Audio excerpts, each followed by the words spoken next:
రాయదుర్గం భూములు మరోసారి రికార్డ్ రేట్లు పలికాయి. స్కై రైజ్ బిల్డింగ్ల మధ్య భూముల ధర ఆకాశాన్నంటేలా పైకెగిశాయి. గత రికార్డులను బ్రేక్ చేస్తూ భారీ ధరలు దక్కించుకున్నాయి. హైదరాబాద్ రాయదుర్గంలోని పన్మక్తా నాలెడ్జ్ సిటీలో ఉన్న 6.29 ఎకరాల భూమికి Telangana industrial and infrastructure corporation గురువారం ఆన్లైన్లో వేలం నిర్వహించింది. ఈ వేలంలో ఎకరా భూమి 237 కోట్లు పలకడం విశేషం.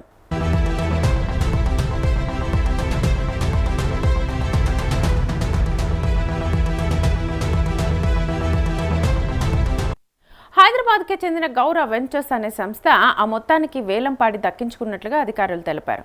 సర్వే నెంబర్ 83/1లోని 6.29 ఎకరాల్లో ఉన్న 1A, 1F ప్లాట్లతో పాటు అదే సర్వే నెంబర్లోని 5.09 ఎకరాల P4 ప్లాట్కు ఈ నెల 6న TGISC ఈ వేలం నోటిఫికేషన్ను జారీ చేసింది.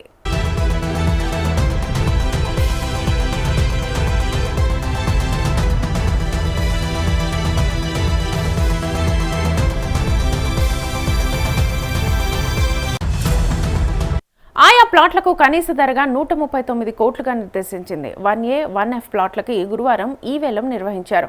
ఎకరం 237 కోట్లు పలికింది. మొత్తంగా 6.29 ఎకరాలకు గాను 1490.73 కోట్ల మేర ఆదాయం TGISCకి రానుంది.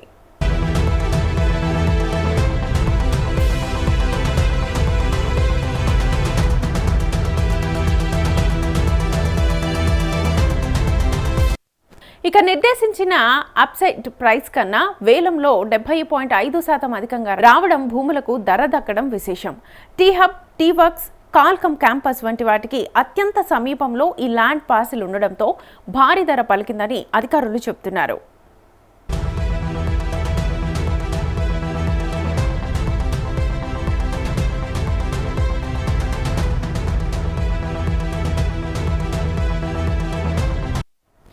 P4 ప్లాట్కు జూన్ 1న వేలం నిర్వహించనున్నారు. దానికి కూడా ఇదే స్థాయిలో ధర పలకొచ్చునని భావిస్తున్నారు. వేలంలో భూమికి దక్కించుకున్న సంస్థ ఆ ల్యాండ్ పార్సిల్ను మల్టీయూజ్ పర్పస్లో అభివృద్ధి చేయనుంది.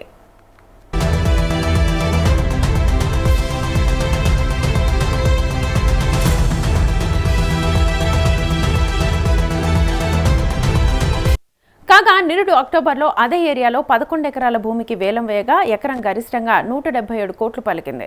ఇప్పటిదాకా హైదరాబాద్ సిటీలో అత్యంత అధిక ధర ఇదే కాగా ఇప్పుడు ఆ రికార్డ్ ధర మరుగున పడింది.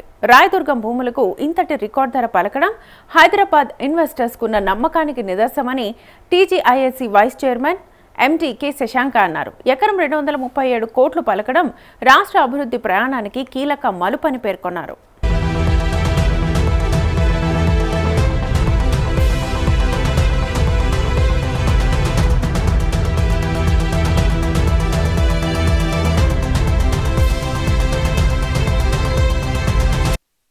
KPHP కాలనీ, కుత్బుల్లాపూర్, చింతల్ ప్రాంతాల్లోని మరో 4 ల్యాండ్ పార్సిల్కు శుక్రవారం ఈ యాక్షన్ నిర్వహించనున్నారు. KPHP కాలనీ ఫేజ్ 1-2లోని 5,898 చదరపు గజాలు, 2,420 చదరపు గజాల్లోని ఫ్లాట్ నెంబర్ 2, కుత్బుల్లాపూర్ చింతల్లోని 10,890 చదరపు గజాలు, 3,388 చదరపు గజాల భూములను వేలం ద్వారా విక్రయించనున్నారు.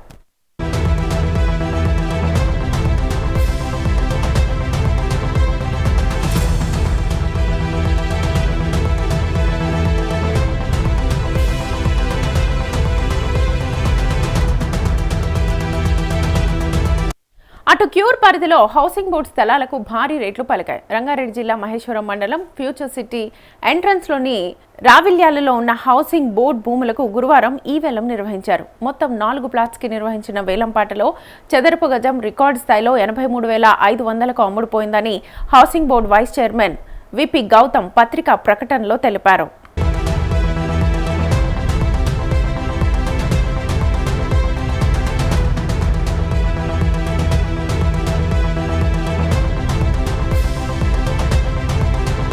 వెయ్యి నుంచి 13,500 చదరపు గజాల విస్తీర్ణంలో ఉన్న 4 ప్లాట్స్కి నిర్వహించిన వేలం పాట ద్వారా సుమారు 140 కోట్ల ఆదాయం వచ్చిందని ఆయన తెలిపారు. ఈ భూముల వేలానికి గత నెలలో హౌసింగ్ బోర్డు నోటిఫికేషన్ ఇచ్చింది. సుమారు 17 సంస్థలు దీనికి పోటీ పడ్డాయి.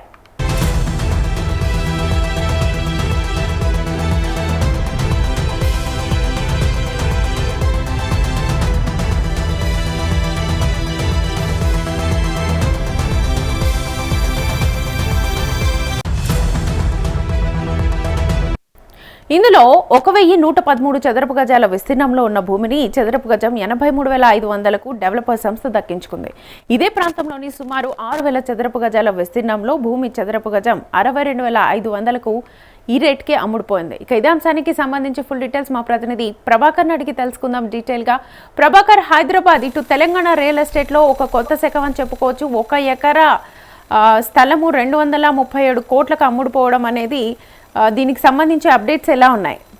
శ్వేత, చూస్తున్నాం రియల్ ఎస్టేట్ రంగానికి సంబంధించి కూడా కాంగ్రెస్ ప్రభుత్వం అధికారంలోకి వచ్చినాక దమాలైపోయిందంటూ ఒకవైపు ప్రతిపక్ష నాయకులు పదే పదే చెప్తున్నా కూడా, కానీ ఇటీవల జరిగినటువంటి ఒక ప్రభుత్వ భూమి అమ్మకాల్లో దాదాపు ఎకరానికి 237 కోట్లు అంటే ఇదే గత రికార్డ్ని బద్దలు కొట్టిందని చెప్పుకోవచ్చు. గతంలో కేసీఆర్ హయాంలో కోకాపేటలో జరిగినటువంటి ప్రభుత్వ భూమి అమ్మకాల విషయంలో కూడా సేమ్ కోట్ల వ్యవధిలో పలికిన అంశం మనం చూసాము. ఇప్పుడు దానికి ధీటుగా ఒక ఎకరాకు సంబంధించి 237 కోట్లు అంటే రికార్డు స్థాయి అని చెప్పుకోవచ్చు ఈ ధర అనేటిది. సో సర్కారు వారి పాట అందులో 139 కోట్లు ఉండగా దాదాపు 70.5% అధిక ధరకు అమ్ముడుపోయిందని చెప్పుకోవచ్చు. ఇది హైదరాబాద్కు చెందినటువంటి గౌరవ వెంచర్స్ వాళ్ళు కొనుగోలు చేశారు 237 కోట్లకు అనేది తెలుస్తా ఉన్నది. సో చాలా వరకు కూడా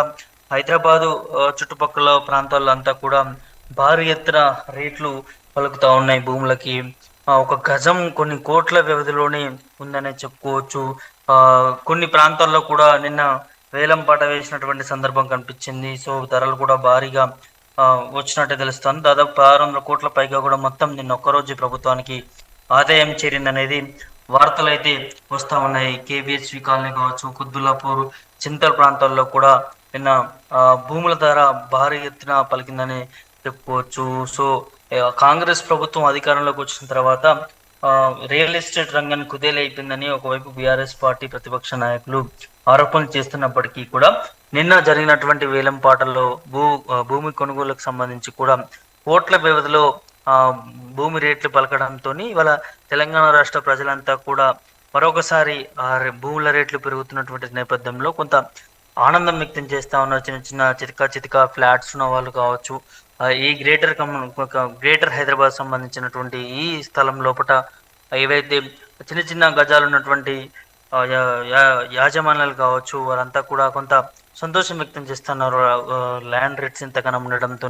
మరి ఇంకోవైపు కూడా కొంత ల్యాండ్ లేని వారికి కూడా ఈ విషయంలో కొంత రేట్స్ పెరిగాయా అంటూ కూడా కొంత షాక్ అవుతా ఉన్నారు. ఇంత రేట్లు పెరగడం ఏంటి అన్నట్టు కూడా కొంత షాక్ గురవుతున్నటువంటి పరిస్థితులు కనిపిస్తూ ఉన్నాయి. ఏది ఏమైనప్పటికీ కూడా రికార్డు స్థాయి అని చెప్పుకోవచ్చు. ఇట్లాంటి దాదాపు 1 ఎకరం 237 కోట్లు అంటే ఇవాళ కాంగ్రెస్ ప్రభుత్వం ఇవాళ రియల్ ఎస్టేట్ మీద ఎంత ప్రభావితం చూపిస్తుంది, ఏ విధంగా పనిచేస్తుంది అనే దాని మీద కూడా ఇవాళ మనం క్లియర్గా చూస్తూ ఉన్నాం. సో దీనికి కారణం ఇటు కాంగ్రెస్ ప్రభుత్వ పరిపాలన, దాంతోపాటు ఏదైతే 4th సిటీ కడతామని చెప్తా ఉన్నారో దానివల్ల కూడా రియల్ ఎస్టేట్ రంగంలో కూడా ఒక కొత్త అధునాతకమైనటువంటి పరిణామాలు ఇక్కడ చోటు చేసుకుంటున్నాయని చెప్పుకోవచ్చు. ఒకేసారిగా భూముల ధరలు కూడా పెరుగుతున్నాయని క్లియర్గా కనిపిస్తూ ఉన్నాయి. 4th సిటీ ఖచ్చితంగా నిర్మించి చూపిస్తాము మా ప్రభుత్వం, కాంగ్రెస్ ప్రభుత్వము, ఎందుకంటే అభివృద్ధి లక్ష్యంగా ముందుకు పోతా ఉన్నాము మేము. ఆ విషయంలో ఎట్టి పరిస్థితుల్లో కూడా వెనక్కిపోయే పరిస్థితిలోనే లేదు. ఖచ్చితంగా 4th సిటీ కట్టి ప్రజలకి అభివృద్ధి చేసి చూపిస్తాము, మాది ప్రజాపాలన అంటూ కూడా ముఖ్యమంత్రి గారు నిన్న సభలో కూడా మాట్లాడినటువంటి సందర్భం కనిపించింది. దాంతోపాటు మంత్రులు పొంగులేటి శ్రీనివాసరెడ్డి, దుద్దుల శ్రీధర్ బాబు కూడా నిన్న 4th సిటీకి సంబంధించిన ప్రాంతంలో కూడా పర్యవేక్షించినటువంటి సందర్భం కనిపించింది. సో ఇట్లా ప్రభుత్వం ఒక్కొక్కటిగా చేసుకుంటూ ముందుకు పోతా ఉంది కాబట్టి వాళ్ళ రియల్ ఎస్టేట్ రంగంలో కూడా ముందుకు దూసుకుపోతుంది అనేది ప్రభుత్వం నుంచి వినిపిస్తూ ఉన్నది. ఇటు చూడాలి మరి ఇంకా రేట్లు ఇంకా పెరిగే అవకాశం ఉంటుందా ఏంటి అనేది కూడా. ప్రస్తుతానికి మాత్రం చాలా ప్రాంతాల్లో నిన్న భూముల రేట్లు అనేటిది బయటకు వచ్చింది. రేట్లు ఎంత పలుకుతున్నాయి ఏంటి ఏందనే సందర్భాలన్నీ కూడా నిన్న జరిగినటువంటి భూమి అమ్మకాల్లో క్లియర్గా స్పష్టంగా తెలిసింది. 1 ఎకరం ఏదైతే ఇటు రాయదుర్గం సంబంధించినటువంటి భూమికి సంబంధించి 237 కోట్లు పలకడంతో అంతా కూడా కొంత షాక్ గురవుతా ఉన్నారు. అంత రేటు ఉందా భూములకి ఇక్కడ హైదరాబాద్ సంబంధించి? గతంలో కేసీఆర్ ఉన్నప్పుడు కోకాపేట లాంటి ప్రాంతాల్లోనే ఉండేది. ఇప్పుడు అంతా కూడా హైదరాబాద్ గ్రేటర్ కమ్యూనిటీ ఆ ప్రాంతంలో అంతా కూడా ఇంత రేటు పలుకుతుందా అనే దాని మీద కూడా కొంత చర్చ జోరుగా సాగుతా ఉన్నది శ్వేత. రైట్ ప్రభాకర్, ఇటు కేసీఆర్ హయాంలో కూడా మనం చూసాం కోకాపేటలో ల్యాండ్ ధరలు 174 కోట్లకు పైగానే పలికాయి. ఇప్పుడు కూడా అదే రేంజ్, ఇంకా ఎక్కువ రేంజ్లో ఉండటం మనం చూస్తున్నాం. దీన్ని ఎలా చూడొచ్చు? ఖచ్చితంగా. ఎప్పుడైనా కూడా ఒక ప్రాంతం ఒకసారి అభివృద్ధి చెందింది అంటే అది అభివృద్ధి చెందుతూనే పోతుంది. ఆ రేటు వాల్యూ కూడా ఇంక్రీజ్ అవుతూనే ఉంటుందనే చెప్పుకోవచ్చు. గతంలో కేసీఆర్ ఉన్నప్పుడు ఎంత రేటు పలికింది, తర్వాత కాంగ్రెస్ వచ్చినాక అంత రేట్లు భూములకు లేదు అంటూ కూడా గ్లోబల్ ప్రచారం రీసెంట్ మొన్నటి వరకు కూడా సాగింది. కానీ ఇవాళ తేటతెల్లం అయిపోయిందని చెప్పుకోవచ్చు ఆ రేట్లకు సంబంధించి కూడా. సో ఇక్కడ ఏ ప్రభుత్వాలు వచ్చినా ఏదైనా కూడా రియల్ ఎస్టేట్ రంగం అనేది దాని పని అది చేసుకుంటూ ముందుకెళ్తుంది. దాంతోపాటు ప్రభుత్వ పాలన, ప్రభుత్వ అభివృద్ధికి సంబంధించి కూడా దీనికి కొంత తోడ్పడుతుందని చెప్పుకోవచ్చు. సో ఇప్పుడు కాంగ్రెస్ ప్రభుత్వం అధికారంలోకి వచ్చిన తర్వాత వివిధ రకాలుగా హైడ్రా అనేది తీసుకొచ్చింది. హైడ్రా వల్ల వ్యతిరేకత వచ్చింది అని అంటున్నారు, కానీ హైడ్రా వల్లనే ఇవాళ ల్యాండ్ రేట్లు పెరుగుతున్నాయి అనేది ప్రజల నుంచి స్పష్టంగా వినిపిస్తా ఉంది. ఎందుకు అనంటే ఇప్పుడు హైడ్రా చేస్తున్నటువంటి ఏదైతే అక్రమ నిర్మాణాలు కావచ్చు, కబ్జాలు కావచ్చు, చెరువుల అక్రమాలను కావచ్చు, అవన్నీ కూడా కాపాడుకుంటూ వస్తూ ఉన్నది. సో ఆ నేపథ్యంలో అక్కడ ఉన్నటువంటి ల్యాండ్స్కి ప్రభుత్వం నుంచి అప్రూవల్ పొందినటువంటి రిజిస్టర్డ్ ల్యాండ్స్ సంబంధించి మాత్రమే ఇప్పుడు మనకి రిజిస్ట్రేషన్ జరుగుతూ ఉన్నాయి. ఈ ఏదైతే కబ్జాకు సంబంధించినటువంటి ల్యాండ్స్ కావచ్చు, ప్రభుత్వానికి సంబంధించినటువంటి ల్యాండ్స్ కావచ్చు, చెరువులు ఆక్రమణలో ఉన్నటువంటి ల్యాండ్స్ కావచ్చు, వీటన్నిటిని కూడా ప్రభుత్వం ఖచ్చితంగా కొనుగోలు చేస్తే వారి మీద చర్యలు తీసుకోవడానికి చెప్పడంతో సో అదంతా కూడా ప్రజలు ముందుగానే అప్రమత్తమయ్యారు. ఆ ప్రాంతంలో ఎక్కడ కూడా కొనుగోలు చేయకుండా కేవలం ప్రభుత్వం ఇటు ఏదైతే ప్రాపర్ రిజిస్ట్రేషన్ ఉన్నటువంటి డాక్యుమెంట్స్ ఉన్నటువంటి వాటిని కొనుక్కుంటా ఉన్నారు. వారికి ఇంకా ఫ్యూచర్లో ఎట్లాంటి ప్రాబ్లం కూడా ఉండబోదు. ఎందుకంటే గతంలో కేసీఆర్ హయాంలో ఉన్నప్పుడు చాలా వరకు కూడా కొన్ని ఇళ్ల స్థలాలు ఇచ్చినటువంటి సందర్భం, అవి కూడా నోటరీ ఫామ్ మీద ఇచ్చినటువంటి సందర్భం, ఆ ప్రాంతంలో ప్రభుత్వ ఆస్తులను తేలిపోవడంతో కొంత వాటిని కూలగొట్టడం, ఇదంతా కూడా కొంత వ్యతిరేకత, కొంత ఇబ్బందులు చూసాం మనం. కానీ దాని వెనుకాల ఉన్నటువంటి గ్రౌండ్ స్టోరీ క్లియర్గా ప్రజలు అర్థం చేసుకున్నారని తెలుస్తూ ఉన్నది. సో దానివల్ల కాంగ్రెస్ ప్రభుత్వం అధికారంలోకి వచ్చిన తర్వాత ఇలా రియల్ ఎస్టేట్ రంగాన్ని మరో స్థాయికి తీసుకుపోయారు అనేది క్లియర్గా అర్థమవుతా ఉన్నది,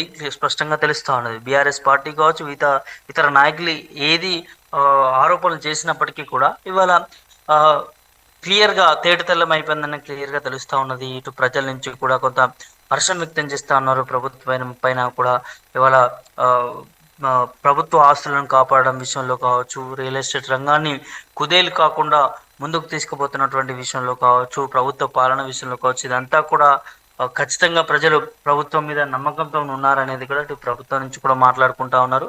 చూడాలి మరి ఈ పరిణామాలు ఎట్లా ఉండబోతున్నాయి. ఈ ల్యాండ్ రేట్స్ విషయంలో మాత్రం కేసీఆర్ కంటే రేవంత్ రెడ్డి చాలా ముందుకు తీసుకుపోతా ఉన్నాడు, రాష్ట్రాన్ని ముందుకు తీసుకుపోతున్నాడు అనే దాని మీద కూడా చర్చ జోరుగా సాగుతా ఉంది Shweta. Right Prabhakar, thank you.